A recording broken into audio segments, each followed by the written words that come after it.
আমন্ত্রণ দীপ্ত সংবাদে আপনাদের সাথে আছি আমি ইয়াসমিন সুমনা। সাবেক রাষ্ট্রপতি জিয়াউর রহমান ও সদ্য প্রয়াত সাবেক প্রধানমন্ত্রী খালেদা জিয়ার কবর জিয়ারত করেছেন তার নাতনি জাইমা রহমান সহ পরিবারের সদস্যরা।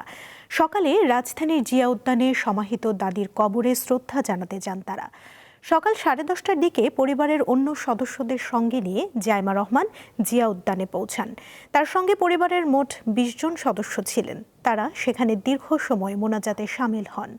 জাইমা রহমানের সঙ্গে খালেদা জিয়ার ছোট ছেলে আরাফাত রহমান কোকোর স্ত্রী সৈয়দা শর্মিলা রহমান সহ পরিবারের নিকটাত্মীয়রা উপস্থিত ছিলেন। গত 31শে ডিসেম্বর পূর্ণ রাষ্ট্রীয় মর্যাদায় খালেদা জিয়াকে তার স্বামী প্রয়াত প্রেসিডেন্ট জিয়াউর রহমানের কবরের পাশে সমাহিত করা হয়। এর আগে জাতীয় সংসদ ভবনের দক্ষিণ প্লাজা ও মানিক মিয়া এভিনিউ সংলগ্ন বিশাল এলাকায় খালেদা জিয়ার ঐতিহাসিক জানাজা অনুষ্ঠিত হয়। 3 বারের সাবেক প্রধানমন্ত্রী ও বিএনপির প্রয়াত চেয়ারপারসন খালেদা জিয়ার কবর জিয়ারত করতে আজও লোকজন ভিড় করছেন জিয়া উদ্যানে। সেখান থেকে আমাদের সঙ্গে যুক্ত আছেন সহকর্মী হেদায়েতুল্লাহ সীমান্ত। খালেদা জিয়ার কবর জিয়ারত করতে আসা লোকজন কি বলছেন, সার্বিক চিত্রটি আমাদের জানাবেন।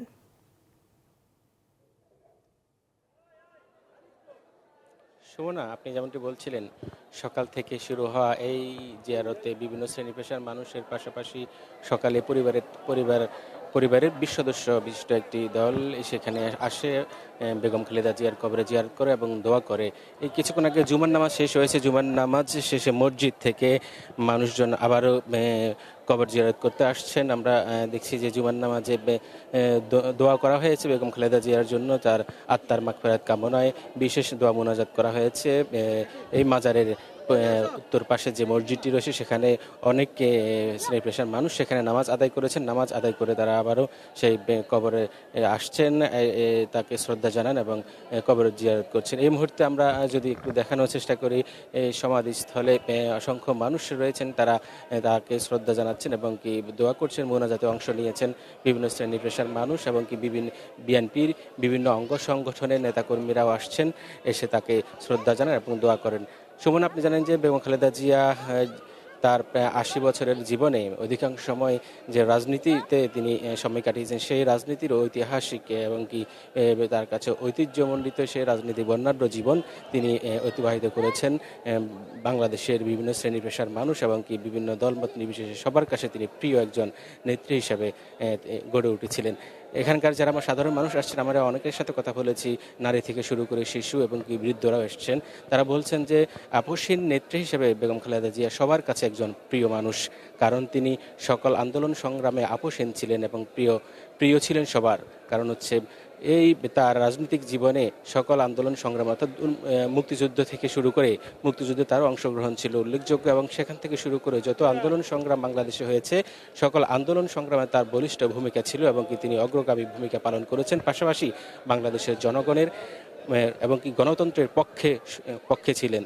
তার সেই আপসীন নেত্রীর কারণে সারা বাংলাদেশের সকল শ্রেণী পেশার মানুষের কাছে তিনি জনপ্রিয়। আমরা দেখেছি যে বিভিন্ন নারীরা এসেছেন, তারা বলছেন যে নারী শিক্ষার যে অগ্রগতি তার আমলেই হয়েছে। তিনি প্রাথমিক শিক্ষা থেকে শুরু করে বিনামূল্যে বই বিতরণ সব কিছুই কিন্তু এই খালেদা জিয়ার হাত ধরে হয়েছে, যার কারণে কিন্তু বিভিন্ন নারীদের কাছেও তিনি জনপ্রিয় ছিলেন। আমরা যদি সেই বিষয়টুকু আপনারা দেখতে পাচ্ছেন, অর্থাৎ এই আজকে তৃতীয় দিনে যে তার সমাধিস্থলে মানুষের যেমন ভিড়, সেই ভিড়েই বলে দিচ্ছে বেগম খালেদা জিয়া বাংলাদেশের মাটি ও মানুষের কাছে কত জনপ্রিয় ছিলেন। সেই দৃশ্য সুমনা আপনার মাধ্যমে আমরা দর্শককে দেখানোর চেষ্টা করছি। অর্থাৎ এই উপস্থিতি, অর্থাৎ আজকে তৃতীয় দিনে শুক্রবার ছুটির দিন, সেই তার সমাধিস্থলে জনগণের যে আশা, যে শ্রদ্ধা জানানো, এই দৃশ্যই বলে দিচ্ছে বাংলাদেশের মাটি এবং মানুষের কাছে বেগম খালেদা জিয়া এই নামটি কত জনপ্রিয় ছিল। সুমনা, ছিল আমার কাছে সমাধিস্থল থেকে সর্বশেষ। সীমান্ত, ধন্যবাদ আপনাকে। আসন্ন ত্রয়োদশ জাতীয় সংসদ নির্বাচনের মনোনয়ন যাচাই বাছাই কার্যক্রম চলছে। রংপুর ৩ আসনে জাতীয় পার্টির চেয়ারম্যান GM কাদের, স্বতন্ত্র প্রার্থী তৃতীয় লিঙ্গের আনোয়ারা ইসলাম রানী সহ 7 জনের মনোনয়নপত্র বৈধ ঘোষণা করেন রিটার্নিং কর্মকর্তা। সকালে জেলা প্রশাসক সম্মেলন কক্ষে সদর উপজেলা ও সিটি কর্পোরেশন এলাকা নিয়ে গঠিত রংপুর ৩ আসনের মনোনয়নপত্র যাচাই বাছাই চলে। এ সময় মনোনয়নপত্রের সঙ্গে জমা দেওয়া সংসদীয় আসনের শতকরা 1 ভাগ ভোটারের সমর্থনের তালিকায় গড়মিল থাকায় স্বতন্ত্র প্রার্থী রিটা রহমান, গ্রেফতারি পরোয়ানা ও রাজস্ব বকেয়া থাকায় খেলাফত মজলিসের তৌহিদুর রহমান মণ্ডল ও রাজস্ব বকেয়া থাকায় বাসদের আনোয়ার হোসেন বাবলুর মনোনয়নপত্র অবৈধ ঘোষণা করা হয়। গাইবান্ধা 2 আসনে মনোনয়নপত্র জমা দেন মোট 8 জন প্রার্থী।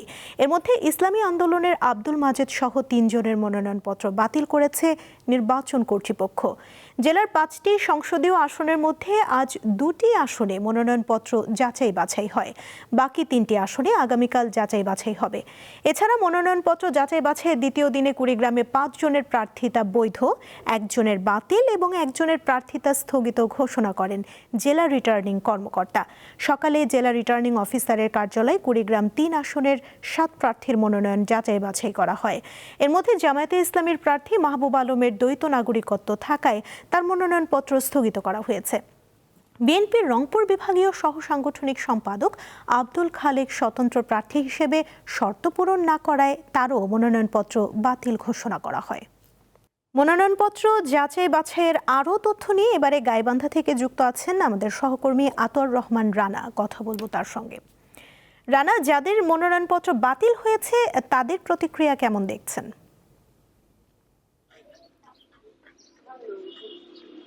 জি সুমনা, আপনাকে ধন্যবাদ।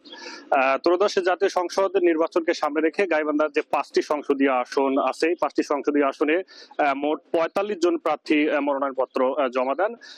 এই 5টি সংসদীয় আসনের মধ্যে আজকে 2টি সংসদীয় আসনে কিন্তু মনোনয়নপত্র যাচাই বাছাই হয়েছে। এর মধ্যে গাইবান্ধা 1 সুন্দরগঞ্জ আসন থেকে মোট 10 জন প্রার্থী মনোনয়নপত্র জমা দেন। তাদের মধ্যে থেকে কিন্তু বাংলাদেশ জামাতে ইসলামীর যিনি মনোনীত প্রার্থী আছেন তিনি সহ মোট 5 জন প্রার্থী কিন্তু মনোনয়নপত্র আসলে বাতিল করে। এছাড়া গাইবান্ধা 2 সদর যে আসনটি রয়েছে এই আসনটিতে 8 জন প্রার্থী কিন্তু মনোনয়নপত্র জমা দেন। তাদের মধ্যে থেকে ইসলামী আন্দোলনের প্রার্থী এবং বাংলাদেশ কমিউনিস্ট পার্টির প্রার্থী সহ মোট 3 জন প্রার্থীর কিন্তু মনোনয়নপত্র আসলে বাতিল করে। এই মনোনয়নপত্র বাতিল করার পর যে প্রার্থীরা রয়েছে তারা কিন্তু তাদের মাঝে একটি মিশ্র প্রতিক্রিয়া আসলে দেখা দিয়েছে। মূলত তারা পরবর্তীতে কিন্তু এই মনোনয়নপত্র যে বাতিল ঘোষণা করা হয়েছে তারা কিন্তু আসলে আপিল করবে। আপিল করার পর তাদের কিন্তু মনোনয়নপত্র আসলে ফিরে পাবে এমনটি প্রত্যাশা কিন্তু আসলে তারা করছেন। এছাড়া গাইবান্ধার কিন্তু আরো 3টি সংসদীয় আসন রয়েছে। এই 3টি সংসদীয় আসনের আগামীকাল মনোনয়নপত্র যাচাই বাছাই হওয়ার কথা রয়েছে। পাশাপাশি এই 2টি আসনে যে 2টি আসনে মূলত প্রার্থীদের মনোনয়নপত্র বাতিল করা হয়েছে, মূলত এই বাতিল করার পর কিন্তু যে দলীয় প্রার্থী রয়েছে তাদের কিন্তু মাঝে একটি মিশ্র প্রতিক্রিয়া দেখা দিয়েছে। পাশাপাশি ভোটারদের মাঝে কিন্তু একটি মিশ্র প্রতিক্রিয়া আসলে দেখা দিয়েছে যে যেমনটি যে আসলে তারা এই প্রার্থীরা আসলে ফিরে পাবে কিনা এমনটি কিন্তু আসলে ভোটারদের মাঝে একটি বিভ্রান্তি ইতিমধ্যেই তৈরি হয়েছে। আমরা কয়েকজন প্রার্থীর সাথে যাদের মনোনয়নপত্র বাতিল হয়েছে তাদের সাথে আমরা কথা বলেছি। তারা আমাদেরকে যেমনটি জানিয়েছে যে আসলে তাদের বিভিন্ন জটিলতার কারণে কিন্তু এই প্রার্থীরা আসলে প্রাথমিক পর্যায়ে আসলে বাতিল ঘোষণা করে জেলা রিটার্নিং কর্মকর্তা। পরবর্তীতে কিন্তু তাদের আসলে নির্বাচন কমিশনের বিধি মোতাবেক কিন্তু আসলে এই প্রার্থীতা আপিল করার মূলত সুযোগ রয়েছে। তারা আপিল করার পর কিন্তু আসলে তাদের যে প্রার্থীতা ফিরে পাবে এমনটি কিন্তু আসলে প্রার্থীরা প্রত্যাশা করছেন। তো এই ছিল আমার কাছ থেকে নির্বাচন যাচাই বাছাইয়ের প্রথম দিনের সর্বশেষ তথ্য। রানা, ধন্যবাদ আপনাকে। এই ছিল এখনকার মতো। পরবর্তী সংবাদ বিকেল 5টায় দেখার আমন্ত্রণ রইল। এছাড়া আরও তথ্য পেতে যুক্ত থাকুন দীপ্ত ডিজিটাল প্ল্যাটফর্মের সাথে। ধন্যবাদ সবাইকে।